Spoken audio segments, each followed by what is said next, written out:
Right, a very good morning to you. Thank you for sticking with us. We are back right here on Good Morning Kenya. Thank you for choosing KBC Channel 1, the best place to kickstart your morning. On this fine Wednesday, let's take a look at women at the forefront. My name is Aguko, and when it comes to matters concerning women, let's say the truth here.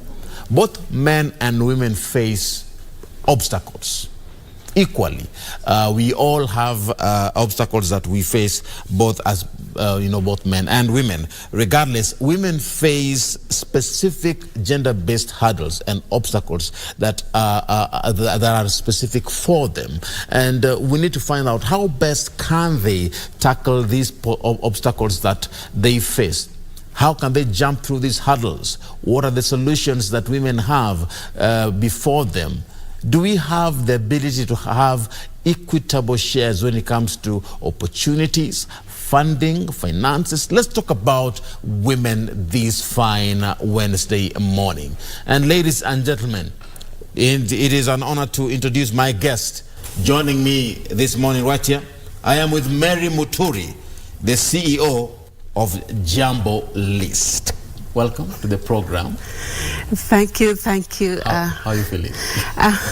This morning I'm feeling very good. I'm excited to be here this morning with you. All right. And just to discuss a little bit. Yeah, and we shall also be joined by Serah Munyiri, who is the president of Jambo List through Zoom, that is joining us all the way from the United States of America. Serah, good morning. Or what time is it?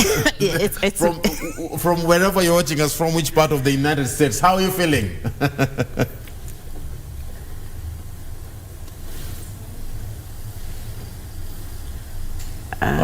All right, I haven't heard her, but I believe we will get her sound in a bit. But thank you so much for Serah for joining us. You let us know from which state you are joining us from. Now, let me start with you, Mary. Thank you. I'm joining you from New Jersey. Can you hear me now? Yes, I can hear you now. You're saying you're joining us from which state exactly? From New Jersey. Wow. Thank you so much for finding time to join me today. And first things first, let's talk about women and the place where we are at. Mm-hmm.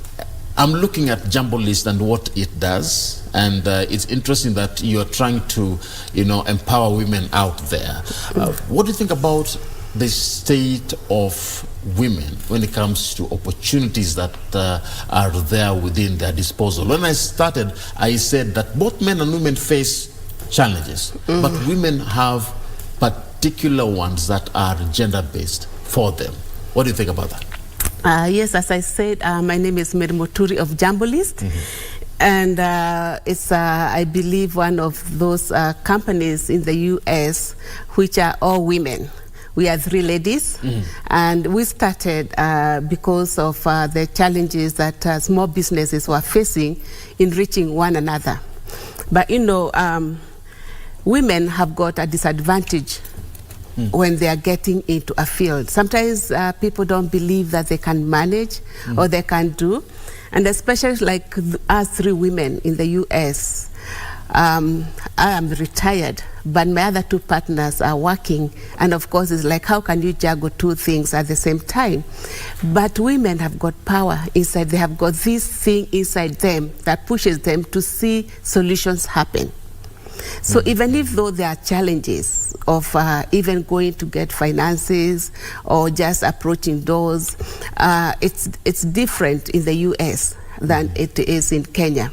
In the U.S., at least, we have got rules and regulations which guarantee that if you apply, they're not going to be looking at the gender, or they're not going to be looking that it's a woman organization. Mm-hmm. It will be registered. You'll go out and be able to do what you need to do. I'm just learning the ropes in Kenya, having been in the U.S. for over 30 years. 30 good years? Yes. Wow. Continuously, without any break? Continuously, actually more than 30 years out of this country. I left this country in 1985. So I've been out of this country, and now I find myself in this country. But God has been with Jambo List. We are really getting through a lot of places that we could not have thought that would get. Wow, I love what you've said. And you're mentioning a very important point, that challenges women face in Kenya is not the same as those that women face in the United States. Yes. And Serah, let me come to you. Do you agree? Is that true, that challenges women face in the U.S. are different from the ones women face in Kenya? And what exactly are we looking into here? Well, the challenges may be different, but they are actually from the same category. Most of the challenges that women face are usually either social, educational, economic, political, or psychological. Now, in the U.S., these particular categories, women usually face challenges, and the way of dealing with them may be different, but the challenges are always there, wherever we are. All right, and let me first of all start with, of course, different examples shall be highlighted as we proceed with this conversation. But still, on you, Serah, yes, you said that you've given different examples, social, political challenges that women face. Let me start by talking about funding. Of course, according to some research, women startups get a lot less investor funding than men. And the early stages of investment in businesses for women who are actually female executives has increased from 5% to 50% since 1999. What's your take in regards to investment in women, and how can we improve in that? You are right that women face more challenges when it comes to the economic and that extension of funding to run their business. And that is pretty much similar to the challenges that they face when they're looking for equal pay or looking for certain jobs, because certain industries they may not want to employ women. But some of those challenges we can mitigate them by just keep pushing. That's what women do. You cannot give up. So you do have to face the challenge and believe in yourself. Just know that you have the strength. Other people may not perceive what you have as what you believe, but you have to believe in yourself and keep pushing. And with Jambo, that's what we believe, and that's what we do. We definitely have faced a lot of challenges, but we know that we will overcome them. And we know many other women that we support here in the diaspora that face challenges, and we share with them. They face challenges, trying to go to institution to get funding, and they face challenges because, like you said, they are not believed. They don't think that the businesses will survive. Mm-hmm. And is it possible for us to increase funding, especially for women in startups? It is possible, because nowadays more and more you're seeing a lot of startups, getting to be large, businesses, and some of those startups are, started by women. So I don't think we should,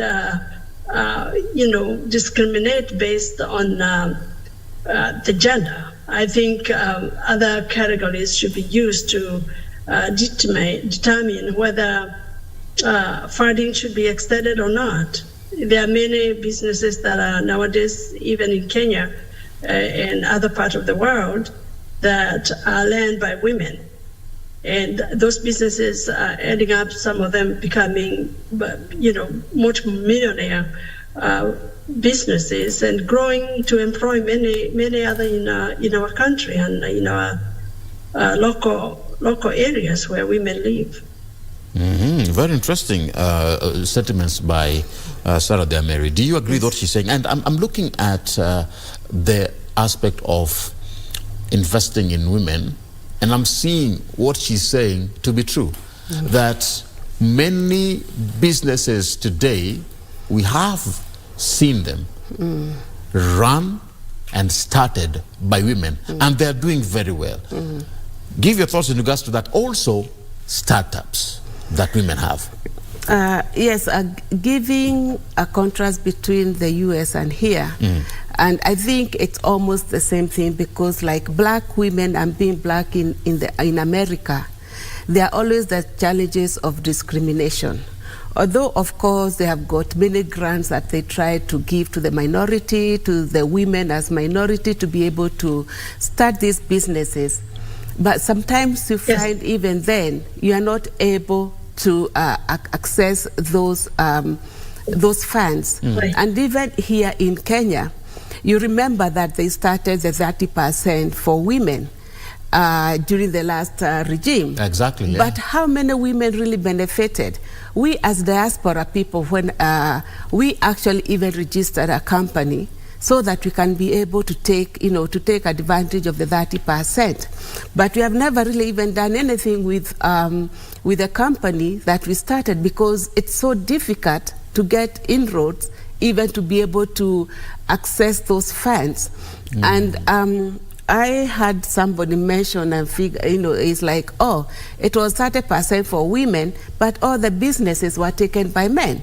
So they registered the companies and the women's name, but they ran the show. So we still have got a long way to go, because, we are overtaken, because I think they believe, oh, let me start a company for my wife, but I'm the one who's going to run it. And so isn't that an error from the women's side? I'm looking at it from that particular angle. No. Who should be in charge of that? No, I don't think it's an error from the women's side, because we tried to apply even for the jobs. But, and that is the other thing that we have to think about, the diaspora in Kenya. How the diasporians are going to be able to tap what even the government is putting out for the women. But you're looking at startups where women are the ones that have been registered to have them, yet it is the men that are running these particular startups. Well, unfortunately, I think it's the men who register the women and just use women's names to run the business. Or without their knowledge. There might be knowledge, but they will just be put aside. That, so I think, and also, banks and institutions tend to think that because women, we are always, and especially if you are married, you always try to attach yourself to your spouse. We are always like, we consider our spouses. And therefore, these businesses, I think they think, okay, you have to have the support of a man to be able to succeed. And that is something that we really have to get away from, where that as spouses have to be always considered with our spouse. And in fact, I always say, even from the ID, I have been in the diaspora for this time. I have wanted to change my identity card. My husband was here, but I couldn't, because that I have to go with my husband to change my identity card. We are going to come into that particular angle, because that is also something that I plan to touch on. But let me take us a few steps back. Are women taking advantage of funding that has been given to them? Do you feel like we are maximizing on that potential? I cannot say very much about that, because I've just been in this country not more than a year since I came back from the US. So, but I'm yet to, to knock on doors to see whether they are going to open those doors for me. What about women in the diaspora? Women in the diaspora, it depends on your credit. If you have got a good credit, they will be able to consider a loan for you. they'll be able to look at it. And also for startups, they'll look at what is this organization going to do. You give your proposal, and if they see the proposal is justifiable, they'll give you the funds. So it's you have to present your case to be believable for you to have the money. Serah, what do you think about that particular sentiment? Are women taking advantage of funding that has been given to them?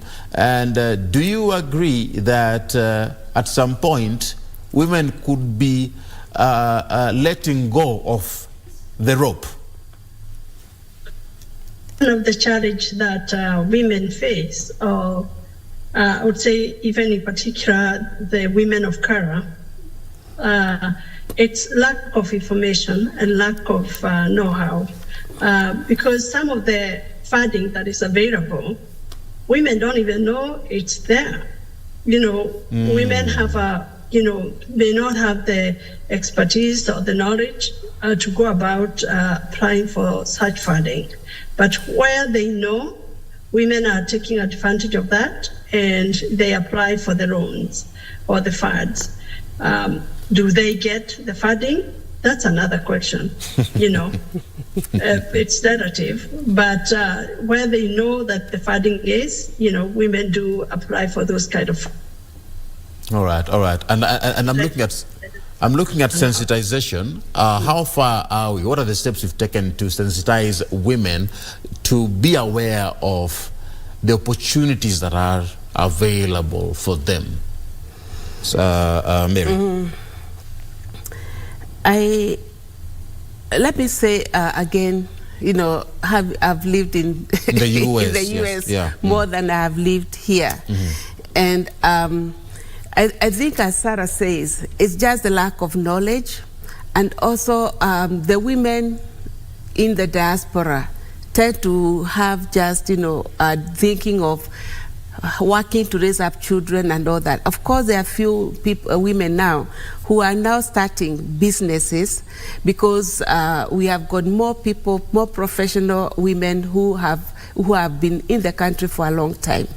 So you find that now we have got forums where we are able to advertise these businesses, what people can do. And you find that, we have got business women in the diaspora, and we are now advertising. We are now making people aware, and that is where Jambo actually comes in, because Jambo has said we have got a directory. Please register yourself in this directory so that you are known and so that people can be able to patronize your business. And also we through social media, we advertise all these women who are working in the diaspora, and we have also started advertising also those who are working in Kenya, so that more people can be able to know what are the businesses that we can get into. I know, and I have spoken to a few people. I was at the Inoro station, and through that, a lot of people are calling me. Among them are women, and they would want to know what is it that we can be able to do. We have got this organization, we have got this amount of money, but we need somebody who can come and speak to us and give us direction. So I believe Jambo is also filling in a hole that, because now when we come to the media, we are more open. And we are out there to be able to give a solution. I spoke to another lady from Kilifi also, and who shared what they are doing, and they would want me to go and talk to them and see what are the markets which are possible, what can we be able to do. And so I believe that through Jambo we shall be able to reach women who are there stuck and who don't know, and who have also been taken advantage of by middlemen. Wow. So they can go to digitization instead of selling their things the ordinary way. We can show them, you can actually have these things on website and start selling them, and they will sell. So give them alternative ways of earning their money, not through the middle people. And through that, you've cut off the link, and you've managed to even reduce on the expenses accrued in the process. And they are able to get more money and be able to be paid for their work. You can imagine the things that they do, these women, take a long of time. Take somebody who is doing just a necklace or a bag. It takes time. But the middleman wants to take it all. Instead of saying, these are women. And and these women, when you empower these women through their businesses, they'll be able to grow their children. You believe, you are going to agree with me that when a woman gets money, they think more of their children, their education, than even a man does. A man will get the money and possibly will just go and have fun, start drinking and forget that, I have got children. Possibly. Some of them, not all. But women, you empower women, even from the grassroots level. They are going to be able to grow their families, because you start all these things empowering the women from when they are young. And I'm going to come to the aspect of family in a bit. Let me come to you, Serah. I'm looking at the exposure that you're giving women. Of course, let me give you just a minute to just mention that particular aspect of exposure. Jambo is giving women that, yes.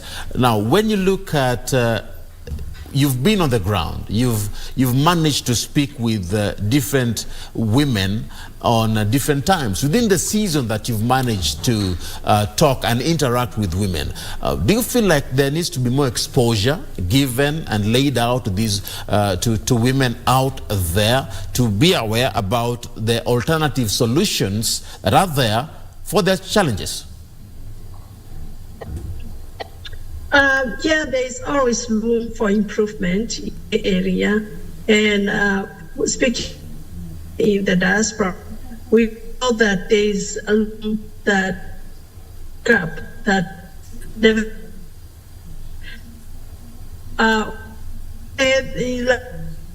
maybe some courses, maybe some semi-conferences are available, but people may not be aware of them. But with police, what we are trying to do, where we are coming to fill in, it's the exposure that we can be able to really actually bring forth what is being sold or the service that is being offered by women, by people of African descent here, and make sure that it goes to the world stage. And we do that by really making sure that we encourage them to websites and businesses, and we advertise our Jambo List site. That way, by default, even where the website itself to register, and to be added into the directory is free. You get, by default, you get the exposure. You get to be advertised by default, because we advertise in Jambo List. And speaking to women, beside the need for the funding, there is also need for education on how to run their business. How do you run your expenses? How do you do your forecast? And in the coming month, we are looking at how we can be able to connect different people or different businesses with different skill sets, so that those businesses can be able to support each other. And we think that will help. However, we'll continue to look for other resources from the American government, from Kenyan government, to be able to support our customers and make sure that they keep increasing in knowledge to be able to run their businesses and, increase their revenues. All right, thank you. Let's talk about that. She's mentioned a very important aspect, educating women in business. Yes, you've managed to, stay within the United States of America for over 3 decades. Do you feel like more needs to be done to educate women in business? And how far do you feel like we need to move in order for us to achieve this particular target? In the U.S., there is an effort to educate women, but I think the women should themselves also feel the need to be educated. They should feel it. That personal initiative. Yes, that personal initiative, where if you bring somebody in with business, how to educate, how to do your budget, how to make sure that although you are working, you have to know that you have a retirement at the end of your time, and you have got children who are, so you have got very many actually people among our own self who are now financiers and who are there and have been trying, and we have held seminars to educate women on how to do their budgets, on how, if they want to enter into a business, what they should be thinking about, and even for their children, how are you going to be able to save for education for your children? So we have actually financials, we have people in finance among our Kenyan community who have been very vocal about teaching the women how to manage finances so that they can be able to leverage whatever comes on their way. And we tell them, businesses and opportunities come up without notice. So you have to be ready to be able to take the opportunities that come along your way. But the problem that you've highlighted there is sometimes women don't take a personal initiative. They don't take the personal initiative, or they think it's a waste of time, or they feel I don't have enough money to be able to budget or to go into these deep financial lessons. All right, and we are going to talk about that after this break. What is the problem? Because I have seen some women see opportunities there, but they drop them. And you wonder why. Personal initiative, as you've said, is very, very important. And after this break, we shall talk about family commitments. Many women make difficult decisions, and they choose to leave some of these lucrative opportunities because of family. Is that a letdown for them? All right, let's talk about that. Let's take that break. We'll be back with more right here on Good Morning Kenya. Keep it KBC.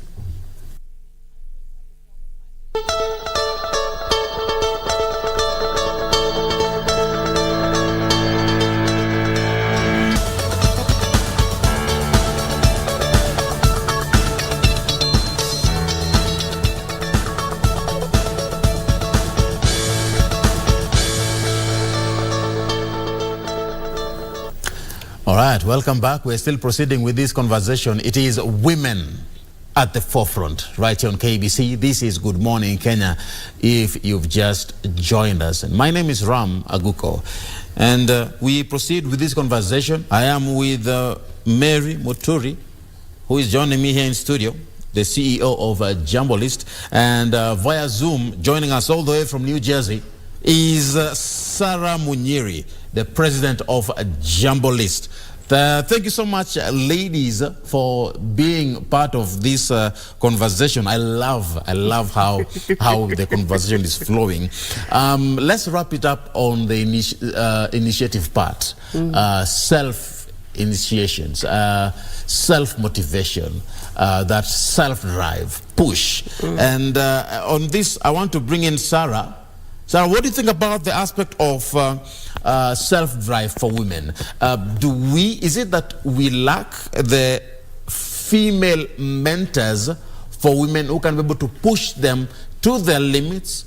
Or is it just a personal problem where a lady just has a problem in terms of motivating themselves to achieve or to jump through a particular hurdle? I think self-motivation particularly depend on individuals, and it depends on how much you want it. If you really want it, you will work hard and you will get it. if you feel that you don't want to get it or you don't want it as much, maybe you won't. But I think beside just wanting it, there's a lot of factors that affect women when it comes to businesses, when it comes to even work. And some of them are just, like in Kenya, it's just the traditional ideas about the roles of girls or roles of women that restrict women from engaging themselves into business and actually being able to put in enough hours to be able to succeed in it. So there's many factors that affect women when it comes to, the drive. Some of them, it's also lack of mentors, lack of other successful women that you can maybe relate to, and maybe not being able to relate well with men when it comes to mentorship. So there are several factors that definitely affect the drive. But I must say that I'm very, very proud of many women this day and age. When I come, I visit Kenya or even here in the abroad, I'm seeing a lot more women getting into business and actually succeeding in it. So I think slowly things are changing. Women are taking possession in building the economy and growing their own businesses. Wow, I love that point. Mary, do you feel like we have enough women role models? I think we have. And of course, sometimes we only think about women role models because they're up there. But just take our parents, for example. Okay. They are good role models. When I was growing up, my mother has always been a businesswoman. And she's my role model because I've seen how hard she has worked. And she's comfortable now because of the hard work that she put in. And I can tell of several women who worked hard. It was not like in manufacturing, it was not, but in simple things. They sold things in wholesale at Nyamakema.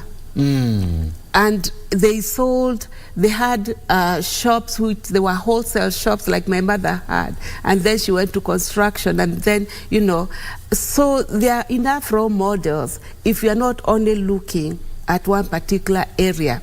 Because sometimes the high class, or some certain level of or some certain level women, because then you might never reach there. Okay.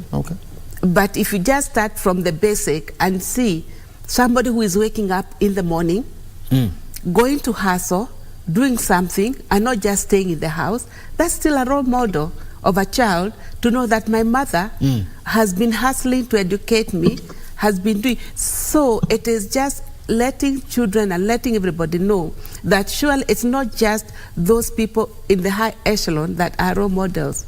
We are all role models if we are doing what we need to do and educate those who are younger of hard work, because hard work is what builds you. It's not just by looking at people who are succeeding, it's by doing it. I love what you're saying. I'm a spiritual man. I believe in the word of God. And there's a part of the Bible that says, let the old women teach the young women. Yes. That's what the Bible says. Some people are shocked to hear that. Yeah, the Bible, there's a verse in the Bible that says that, let the old women teach the young women. So how can our young ladies, take advantage of our, more mature, experienced and exposed women? There could be this perception from the younger ones, and that creates a divide that, it was their time. Maybe they had the capital, or they had the influence, or they had the exposure. But as for me, I do not have that particular exposure. Your thoughts on that? I think nowadays children are too comfortable. Say that again. The children are very comfortable. They do not have the same view of things as used to be, as used to have. Because for us, when we were growing up, I remember, I would look forward to when I'm going to finish my school. We had kind of a plan. It's like I'm going, with girls in school. We would talk how I'm going to finish school by this time. And by this time, I'm going to get married after I have gotten my first job and all that. And then life hits you. And, yes.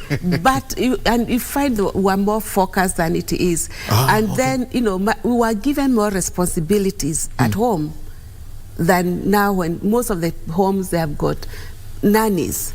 They have got people working for them. So they are very, go to many homes, the children don't even know how to cook because they're not exposed. They don't do their own laundry.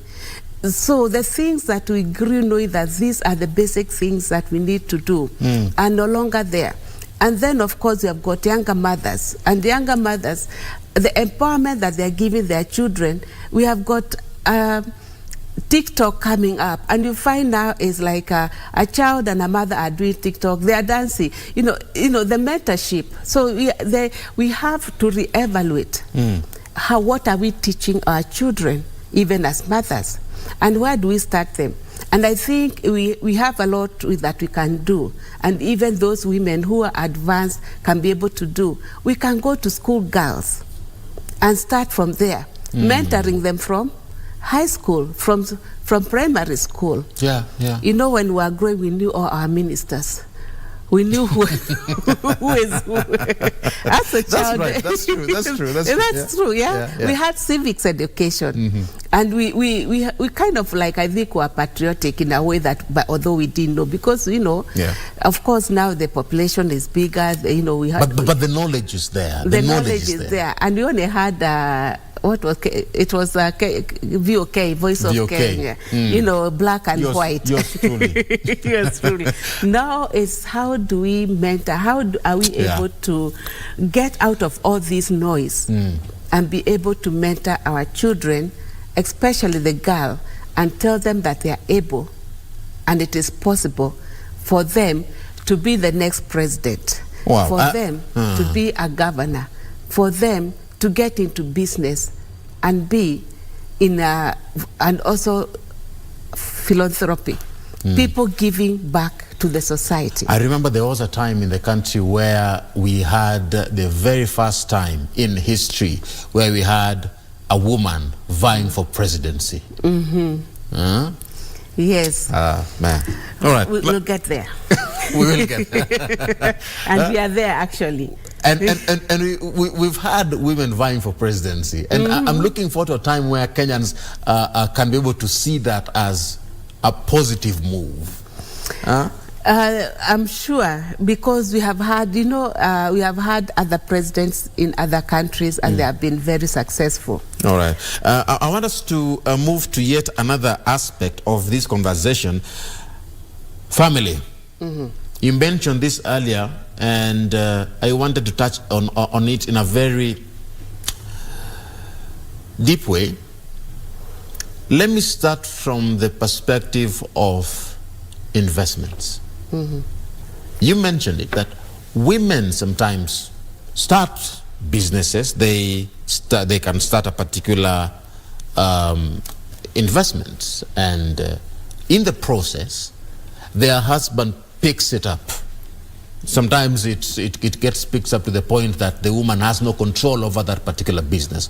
How can women rise up, take control over their own initiatives and startups, and still maintain their own their own marriage? Because a woman watching us today is saying, you know what, I cannot do it because I'm afraid I might I might lose my husband, or we might have a problem. Is there a wise way, from as a woman, that you can advise your younger ladies watching us, that they can be able to manage that and ensure growth?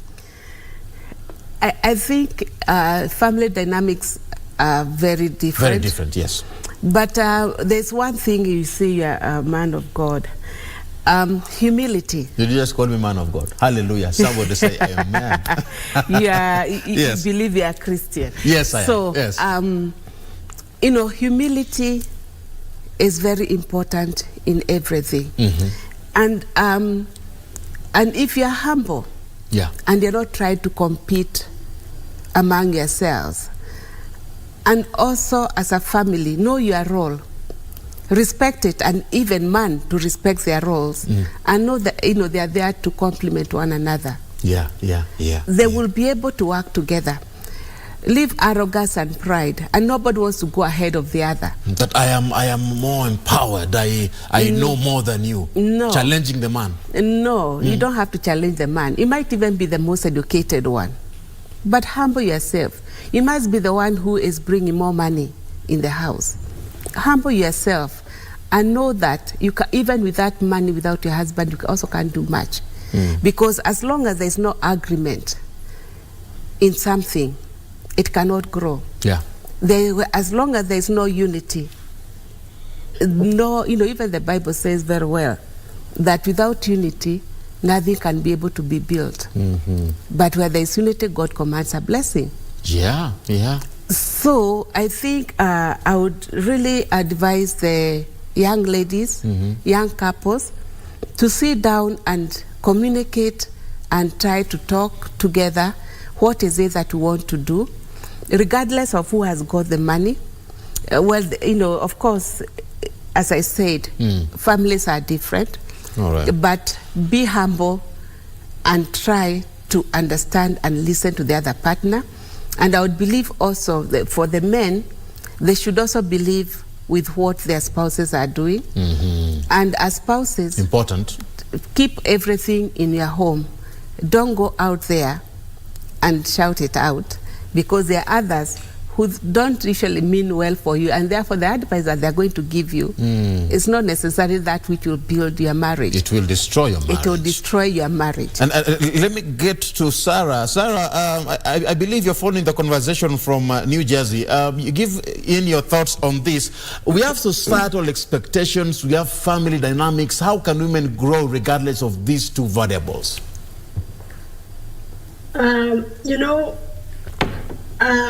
Women can grow, and nowadays and ever, we need to empower women to feel important, to feel that they matter, and we also have to almost always have to fight for a seat on the table. And nowadays we're saying if there's no seat for the women, we have to get our own table and have a seat on our own table. So I think more and more women are more empowered nowadays because they are educated, they're exposed, and they're bringing wealth to the family. But I think for a family to stand, it's a matter of both man and woman to have a stable marriage or a stable relationship and build the wealth together. Like Mary said, it doesn't have to be my money or your money. Whether I buy a land and sell it, it's our money as a family. And as long as there is respect for women, women will not feel challenged, and men shouldn't feel challenged, because when you bring the money home, it's for the family, it's not mine. Now, still on you, Serah, you've mentioned the aspect of challenge. How can we fight this perception that when a woman rises, then she is challenging men? Well, it is a matter of understanding that women may be strong, but even if they are strong, how you perceive that strong feel, it's what makes the difference. So women can be strong, but how you perceive it, how you perceive that strength, that's what matters. I love that. I love that. Let me come to you on the same. We've always had this conversation of on you, Mary, that boy child versus the girl child. It should not even be the boys versus the girls or the girl child versus the boy child. Let each one rise on their own. Let each one achieve on their own. Let everybody get equitable resources on their own. How can we fight this mindset that when a woman is rising, then the man feels threatened by her power, status, possession, wealth, knowledge, or influence? I think the community as a whole should take the responsibility. And when I say the community as a whole, I mean wherever there is leadership, these are the things that should be instilled in the children. You know, this, if it is the teachers in kindergarten, they should know. So that means that the people whom we are educating in the university to be teachers of the kindergarten, wherever they are, or the leaders, should be focused in educating that, letting the children, because when the children are together and you are teaching them that you can do this, and you tell them all equally, there is no one who is lesser than the other one, and a boy and a girl, you have got the same capability. If a boy can be a pilot, even a girl can be a pilot. If a boy can be an engineer, you can be an engineer, and there's nothing that is difficult. So the community has to sensitize the children, and I'm saying the children because that's why you start harnessing this belief in the kids. All right. And let me come to you, Serah. Final question. Maybe I want to give you time to have a final word, a parting shot, as we bring this conversation to a close. Your call to action to women watching us today internationally. You know, if you're a woman out there, my call to action would be, what are you doing to empower others? What are you doing to empower the younger generation that is coming after you? There are many things that we can do to install, to empower the younger generation, help them. You know, the first one is how you carry yourself. How do you feel you yourself as the mother or as an adult or as a leader? Are you embracing yourself and your capabilities? Are you standing up and just standing up for what is right and what is important for the society? What is important? How are you dressing? All right. You yourself, how you carry yourself matters. So for any woman that is watching me out there, let's continue to empower the generation that is younger than us, the people who are looking up to us. Let's talk to them and, encourage them, teach them, share the knowledge, just like the Bible says. Respect their choices. If they are younger kids, and they come to you and they're asking for advice, listen to what they have to say first, even before you start giving your opinion. So that's what I would encourage. Thank you so much. I just wanted to also mention that with Jambo List, we are very happy to support the younger women who have business, or the women and not. And we are offering that free advertisement for any business that, that is owned by women. All right. Thank you so much. That is Serah Munyiri, all the way from New Jersey. I appreciate your presence. Thank you so much for sticking with us. And Mary. Yes. Thank you so much for coming. I really appreciate your presence and the input you're doing. Thank you. That is Mary Muturi, the CEO of Jambo List. And it is on that note that we bring into conclusion our conversation of the day. This has been Women at the Forefront. Kudos to all the women who are making strides out there. My name is Aguko. Keep it KBC for more of our programming. Remember, we are going live to Parliament in a bit. This is Good Morning Kenya. May God bless you. May God bless the work of your hands.